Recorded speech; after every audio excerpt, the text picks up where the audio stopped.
Hey guys, so here? Welcome back to NASCAR 2011 The Game Career Mode Part 14. We're going to be doing Kentucky and New Hampshire in this part. And our winning streak is over. We did not win at Daytona. So now we got to build a new streak. We're 0 for 3 at restrictor plates, so that's kind of sad. But we get to build a new one from then. And then we can try to get like 12 or 13 wins in a row before we go back to Talladega later in the season. So settings, same as usual. We're just going to get right into qualifying here and see where we start. Off turn 4, this might be better than the first one. It's going to be really close. And it's about like a 1/1000th off. So 5th place, again, not too bad. Actually 2 1,000ths. But yeah, much better than I honestly thought. So it's going to be one of those races, I guess. But yeah, that's get into the pre-race stuff and get the lead on lap 2, I bet. Welcome to Kentucky Speedway. It's the newest addition to the Sprint Cup schedule. I'm Doug Rice along with Mark Garrow from PRN, bringing you all the action from this 1.5-mile speedway where today history will be written as the NASCAR Sprint Cup Series takes to the track for the very first time.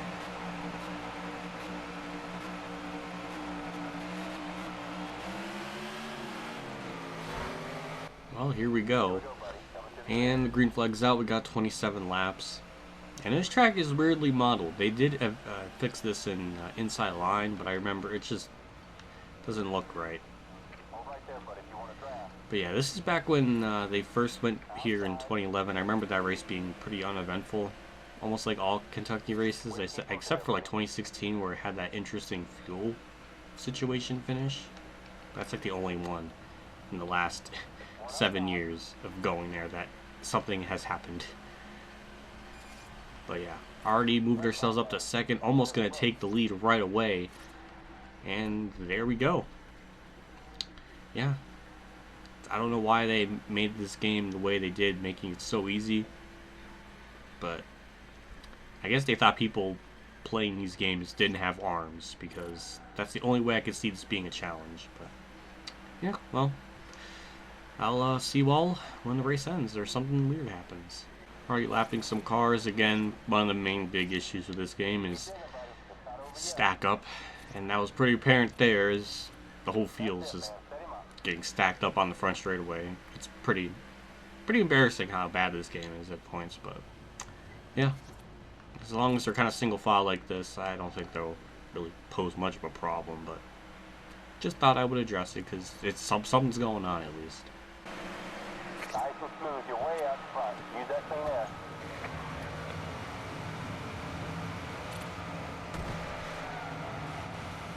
Whew, man, what a stack up. Jesus Christ, man. It's so stupid. It's unreal how bad they are. They kind of fixed it in inside line. Sort of. I mean, they made the track more accurate, but they still do weird things. In fact, I think all the tennis games really, they did weird things, so I think it's just at its worst here, and that little tap just destroyed the right side of my car. And that really sucks, because the car was clean for so long in this race, and now I'm OCD triggered. Lost the white flag, and nothing much has happened since the last time I talked, but another interesting thing is Border's been kind of catching me. He was about like 10 seconds back, and now it's about 8.5 seconds, so he's been closing in a little bit. Now, I don't know if that's just because I'm trying to get around traffic, or the tires are getting a little bit more worn. I'm not totally sure. But yeah, he's been catching me. So that's why it was also very important for me to just absolutely haul ass when I could and just pull away for scenarios like that. But yeah, we'll get the win. A little bit of problems here and there, but nothing that was too egregious. So yeah, that was just a nothing race yet again. I don't know if you can see it, but yeah, they're celebrating on near pit road. I don't think that's where they celebrate victory lane there.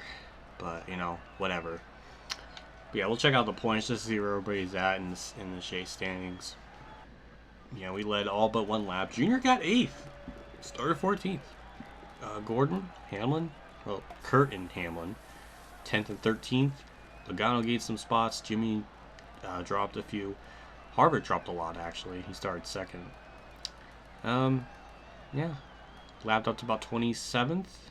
Yeah, 28 on 27 on lead lap. So Alright, let's check out the standings. And yeah, some spots gained. I think for the most part, I think first to probably, I don't know, 10th are good. Yeah, Kane is still in the safe zone. Boyer moved up, but he's still off the cut from, you know, where Truex is at. Junior gained a spot, so that's good. Mark lost one. And yeah, Truex, I think, stayed the same, so he's still in 20th. I don't know where the cutoff is in 2011, or 2010, whatever format they used when this game was created. Not sure if they count like 20th in points on up or what, but if that's the case, Truex definitely has to be careful, because if he falls outside top 20, Kenseth is right there 12 points back. So not totally sure, but just something, I guess, to keep in mind, I guess. So yeah, let's just move on to New Hampshire. Welcome back. It's been a few days, and yeah, gonna do New Hampshire here and see what happens. This is usually one of the tracks I hate racing on, but for some reason produces the best racing. I don't know. It's a weird yin and yang with this one. So we're gonna get into it, do qualifying, the same stuff as usual, and we'll see where we start. Off turn 4, I don't know if this is gonna be better than the first one. It looks like it's going to be by quite a bit, and that's 29.2, 29.3 maybe. 9th place, 29.331. Okay, a little bit better than the first. As you saw, the car had damage. I hit the wall, the protruding safer barrier heading into turn 3. That was why that happened. But yeah, 9th place isn't too bad, and you see like the little wall damage there. But yeah, 9th place isn't too bad. We're on the inside line, so that's good. So let's get to the pre-race stuff and get this thing underway. Here on PRN, the NASCAR Sprint Cup Series, ready to make their latest invasion of the New Hampshire Motor Speedway. I'm Mark Arrow with Doug Rice. And Mark, this is one of NASCAR's shortest races, but this is a very demanding little racetrack, and to make your car work, you have got to get it to stick on the bottom. Some of the latest winners on this 1-mile track: Denny Hamlin, Clint Boyer, Greg Biffle, Mark Martin, and the surprising Joey Logano. The crowd's on its feet. 43 drivers ready to drop the hammer on the Lennox Industrial Tools. Well, here we go. Green flag's out. I don't know why the pace car did like a little burnout when it went down pit road, but oh well. We're just going to keep it to the bottom here.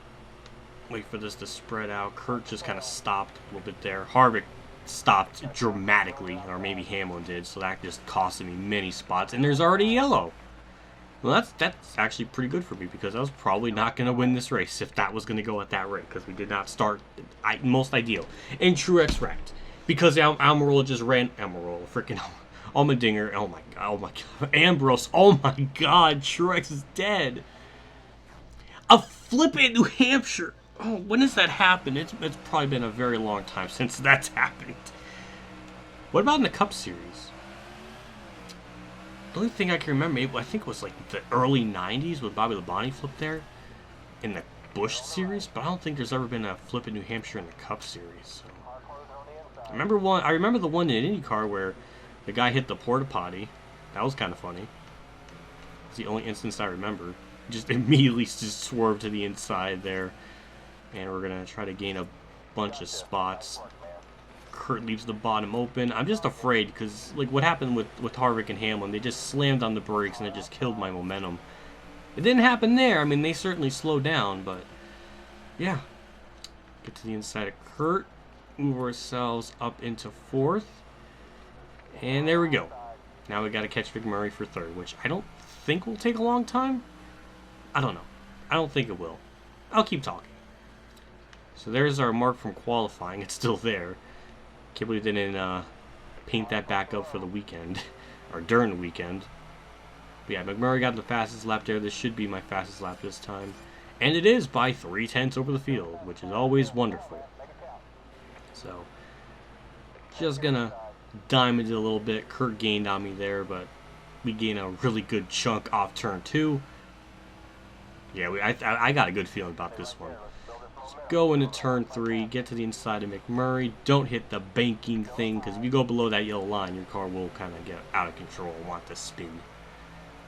But yeah, I mean, it's just only a matter of time. The field is just absolutely shitting their pants, because they know that I'm just the greatest to ever walk among this earth in this game.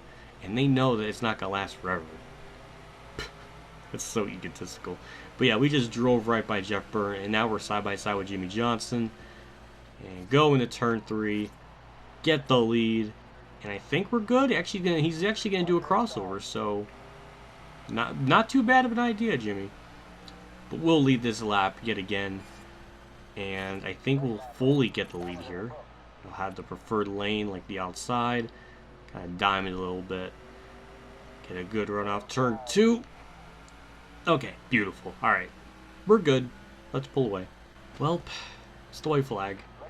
Yeah, it's one of those races where it was kind of interesting the first 7 laps, and then once I got the lead, it was just pretty much over. Like for a lot of races in this series. Yeah, thankfully I'm doing two races per part, because if I were to do just one, I don't think anybody would have liked this to be the way it was if I did that. So I guess there's that. But yeah, it was, I don't know, it was just simple. At least something happened. At least we got a flip. We got a flip there at least. Well, Newman forgot where he was celebrating again. He's putting his back towards the fans. It's been a while, Newman, but you done forgot. Of course, you know. What a dumbass, man. I tell you, I guess we'll have to take him back to learning camp and teach him again how to, celebrate to the fans properly, because he just done forgot. We'll take a gander at the point standings, aka the most interesting part of these races. KamikazeGames managed to get 7th, so he did good. McMurray did really well. Juan Pablo as well. Mark Martin 14th. Truex, who died, he got 31st. That's, I don't know, he might be out of the chase window at this rate. Jimmy gained 3 spots. Montoya lost 3, surprisingly, because he got 10th, so that was a good run for him, but everybody else did much better, so I guess that sucks. But Kyle Busch still 8th, Hamlin 9th, Stewart 10th. Kane's in 11th now. Or he's been in 11th. Boyer's 12th. He might be in 12th for sure, as Edwards is now tied with them. Junior's 30 points out, and Mark is around 37 points out. So, yeah, Truex is... But yeah, he's past 20th. I don't know if they'll count it at this rate. So, yeah, I mean, could be Boyer in it right now, or Truex, I'm not totally sure, which is very, very ironic considering the 2 drivers in their history. So there's a lot of humor in that, kind of, not really, because that pissed me off. But okay, let's move on before I get mad. Next up in the schedule is Indianapolis and Pocono. Now Indy, I'm not sure how that will go, but I can almost guarantee Pocono being a pretty good race, because last time we were there it was very entertaining. So yeah, I don't know. We'll just see. But yeah, so far looking like a very dominant season. I'm hoping we can win there and then pretty much win out all the way before we get to Talladega, which is like another 10 more races from then, I think, at this time when in the schedule. I can't remember, but yeah, I'll just wrap this part up. A big shout out to my Tier 3 Patreon supporters: Adele Reynolds, Weather Bros, KamikazeGames, Ronnie Lazzarine, Dave 500 Champ 15, Jeff Gordon, Racing News Now, Alan Gray, Matthew Murray, MotorsportsGames, Preston Carpenter, and Anathony Decker for donation again. I cannot ever enough thank you guys so much for your contribution and support to the channel every single month like this. It does me a lot, and like always, you guys are really awesome for it, and I really appreciate it. I'll see you all in the next part, and hope Pocono is interesting, because I don't know what Andy will bring. Yeah, well, we'll see. But that's it for me. I will see you all in the next part, and I'll see you all later. And as always, have a good day, everyone.